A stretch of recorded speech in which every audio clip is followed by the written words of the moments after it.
Boa tarde, boa noite, bom dia, galera. Hoje eu vim aqui para falar sobre Kimi Idol Purikiwa. Mais especificamente, eu vou fazer uma review sobre os episódios 1 ao 19. E para fazer essa review, eu vou começar dividindo a temporada em 4 arcos. Do episódio 1 ao 5 vai ser o primeiro arco. O episódio 6 ao 11 vai ser o segundo arco. 12 ao 15 vai ser o terceiro arco, e o episódio 16 ao 19 vai ser o quarto arco, que é o atual em que nos encontramos. Então, gente, iniciando do episódio 1 ao 5, a gente tem, obviamente, a introdução da Kira Idol, a introdução do mundo, do universo que vai construir essa temporada. Eu, sinceramente, eu achei o primeiro episódio bem comédia, bem assim, focado na comédia, que não é um aspecto que eu gosto muito pro início de uma série. Eu acho que tem que ter uma coisa mais dramática e não tanto comédia. Então, assim, apesar de eu não acho que a introdução dessa temporada foi ruim, mas, assim, eu prefiro uma coisa um pouco mais dramática. Purirum é engraçada, a Uta, a Sakura Uta, né, que é a protagonista, ela também é divertida, a interação entre as duas é muito boa. Então, para essa introdução foi interessante ver esse aspecto cômico das duas. E assim, no segundo episódio, eu particularmente prefiro o segundo episódio do que o primeiro.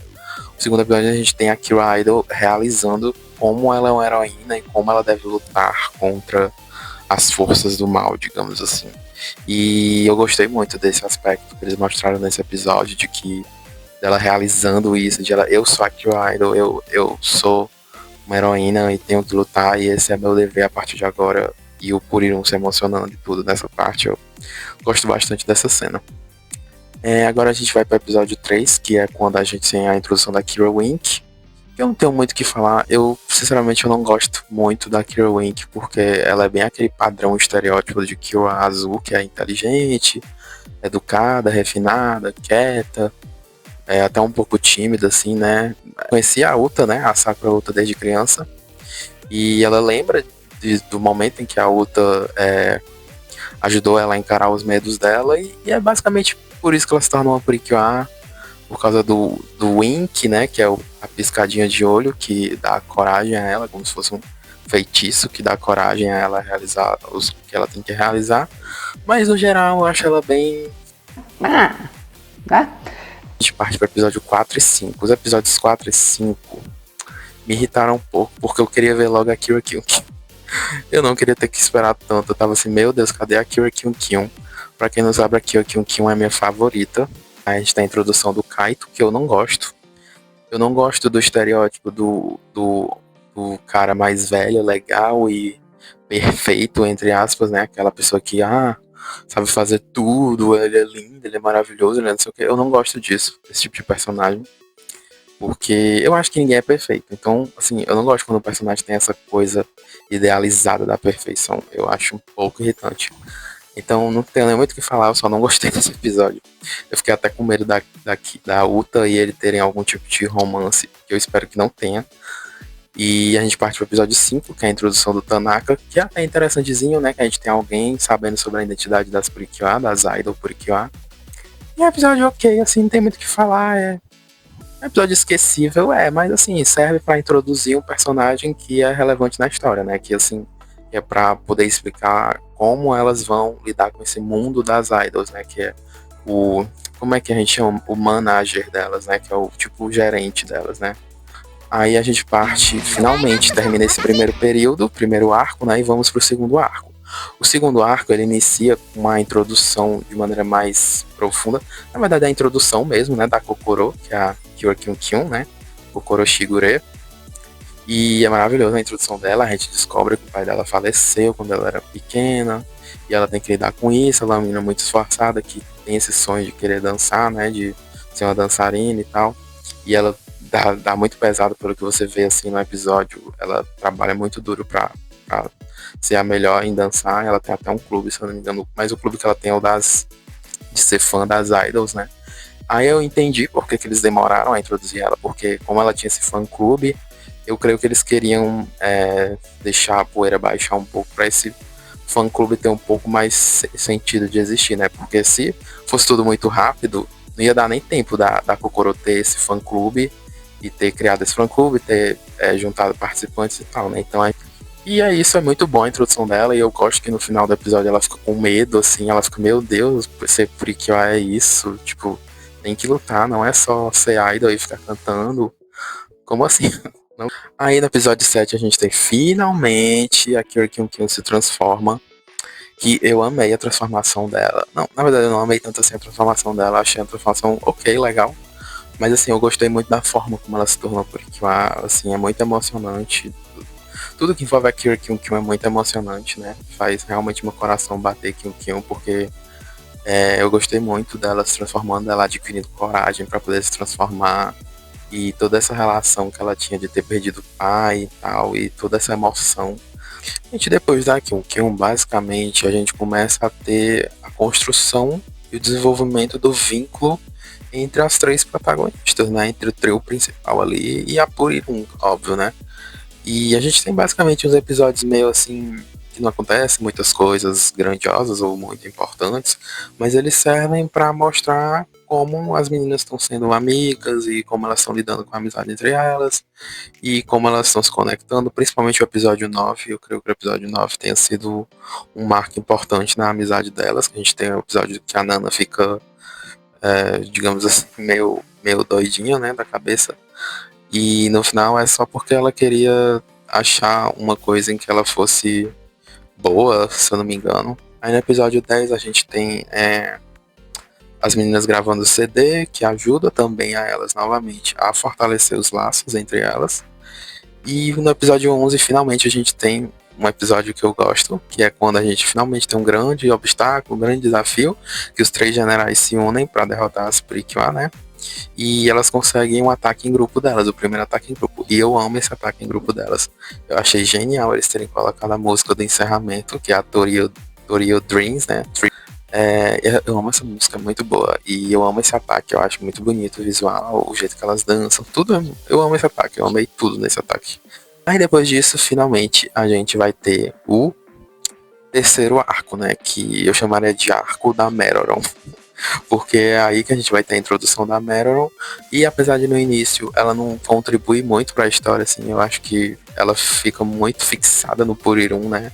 Tudo dela é o Purirum, Purirum, Purirum, Purirum. Não tem muito, assim, interação entre ela e as outras meninas. Tem algumas coisas, mas é bem pouco, assim. Geralmente ela interage mais com ciúmes da Uta, né?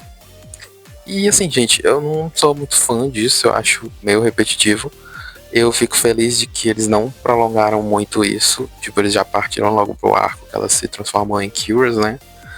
E eu não tenho nem muito o que falar sobre esses episódios, mas o ponto alto pra mim dessa parte é o episódio da Kyoryukin Kyun, que a gente tem o episódio do Dia das Mães, né? Que ela tem que dar um presente pra mãe dela.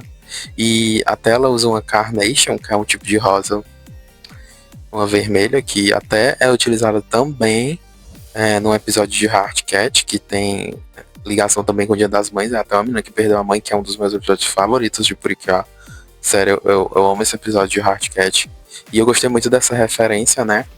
E o episódio da Kyun Kyun, gente, o episódio da Kyun Kyun é cheio de emoção. Tem todo assim um luto que ela tem que lidar por conta do pai dela, e ela se esforçando para dar o presente pra mãe dela e mostrando quanto a mãe dela foi importante para essa trajetória dela. Genial, genial, genial mesmo, assim, eu amo os episódios da Kyun Kyun, toda vida que tem foco nela, geralmente é muito bom. A gente tem o episódio 15 também, antes de passar pro outro arco, né, que é o episódio lá que tem o encontro entre a Meroron e a Purirum, que também eu não consigo me achar muito incrível, assim, mas enfim, é o episódio que tem lá, e esse episódio é importante para mostrar um pouco mais da Meroron, né, mas ela se resume muito a gente vê como ela se apaixonou pela Purirum, né. E esse episódio se resume muito a mostrar como a Meroron é fixada na Purirum, que é uma coisa que a gente já sabia, mas eles só dão um aprofundamento um pouco maior, mas eu não tenho muitas opiniões fortes sobre esse episódio, não. A gente parte pro o arco mais recente, que é do episódio 16 ao 19, e eu decidi fazer isso ser um arco, porque é meio que os episódios que a gente tem a introdução da Kira Zukion e da Kira Kiss. No episódio 16, as meninas são convidadas ao festival da Hanamichi Town, né, que é a cidade que elas moram, E nisso a gente tem o Cut, que eu amo o Cut, é um, um dos meus vilões favoritos, porque com certeza ele entraria no meu top 10 de vilões. A gente tem ele tá se aficionando, se afeiçoando muito às Purikiwa, né? Ele já é muito fã da Kira Idol e das outras duas também. E ele não quer mais lutar, mas aí vem a Darkine, né? Que é do time de vilões. E ela força ele a lutar. E nisso ela cria um monstro muito forte do Cut, né? E as meninas perdem. Nisso a Purirum e a Meruem, na verdade a Purirum tenta fazer alguma coisa, mas ela é muito pequenininha, só uma fadinha. Ela não tem muita utilidade e ela percebe ali que, nossa, eu não sou capaz de fazer nada pelas Purikiá que eu tanto amo, que eu tanto admiro. Nisso a gente entra em um arco depressivo da Purirum, né, digamos assim, que ela realiza ali, nossa, eu sou um inútil. Aí no episódio seguinte, a gente tem, nossa, dos melhores episódios dessa temporada, se não o melhor, o episódio 17, que é quando a gente finalmente tem a aparição da Zukiyo e da Kiss, que a gente tem toda aquela saga lá na Kiraki Land, que elas ficam perguntando à rainha, ai gente, como é que a gente vai fazer pra salvar as Purikiwa? Aí a Meruem pergunta e fica, meu Deus, e agora? Aí elas tentam juntar as fitas lá que elas coletaram até agora, mas não serve de nada, porque não terminou ainda as fitas, né? Elas ainda tem que coletar mais para poder recuperar o laço gigante lá que tem na Kiraki Land. E elas não conseguem, aí fica um desespero, meu Deus, as Purikiwa apanhando. E eu, meu Deus, e agora? Aí agora que a Meruem vem com a ideia de usar o Kiraki Lock, né? O rato Kiraki Lock, que você pode realizar seu desejo, a rainha explica para ela que você realiza seu desejo, porém você pede o que você mais valoriza, que no caso da Purirum é a Uta e as amigas da Uta, né? Que assim, as memórias e aquele sentimento que ela nutre, que a Purirum nutre pelas garotas, é o que ela tá mais valorizando naquele momento. Então elas tomam essa medida arriscada, porém necessária, e ela se transforma em Purikiwa. Só que a gente não vê, né? Só que é meio óbvio que são elas, né? Não tem muito como ser outra pessoa, porque não tem mais ninguém ali. E aí elas finalmente aparecem, destroem com o monstro e usam a linda performance delas e aquele ataque maravilhoso, Zukiyo Kiss Destiny. Ai, gente, que momento incrível, viu?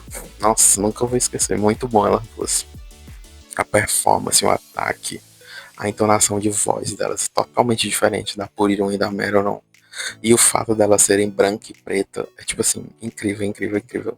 Eu sempre quis que tivesse assim, uma mid-season que fosse branca e preta, mas a gente nunca teve, né?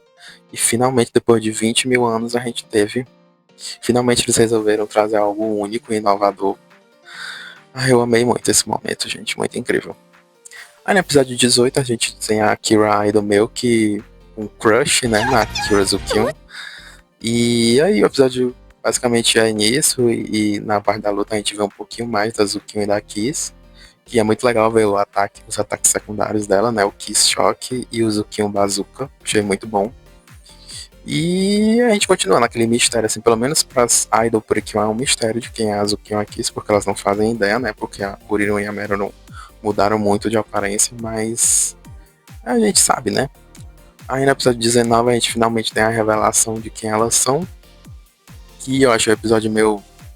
A primeira parte é meio sem graça, mas na segunda parte, a parte da luta e tal, eu gostei. Eu gostei da revelação, da outra realizando ali que a Purirum não lembra mais delas. E aí a gente vai ter a continuação desse arco, né, a finalização, porque a gente não sabe como é que vai ser. Se a Purirum e a Meruem vão recuperar as memórias, a gente não sabe se a Meruem realmente perdeu alguma memória, porque não fica claro. Parece que ela ainda lembra da Purirum e de tudo normalmente. E a Purirum ficou meio claro que ela realmente esqueceu da outra e das meninas de tudo que aconteceu. Que é algo muito interessante e muito assim inovador e único, né? E muito corajoso também dos autores dessa temporada trazerem isso. Então eu gostei bastante, tá? De parabéns, e eu tô ansioso para ver o que vai acontecer no futuro. E é isso, gente. Essa é a minha review sobre os episódios 19, ou episódios 1 ao 19 de Kimi to Idol. Curtam, comentem e se inscrevam no meu canal. E é isso, gente. Obrigado. Tchau.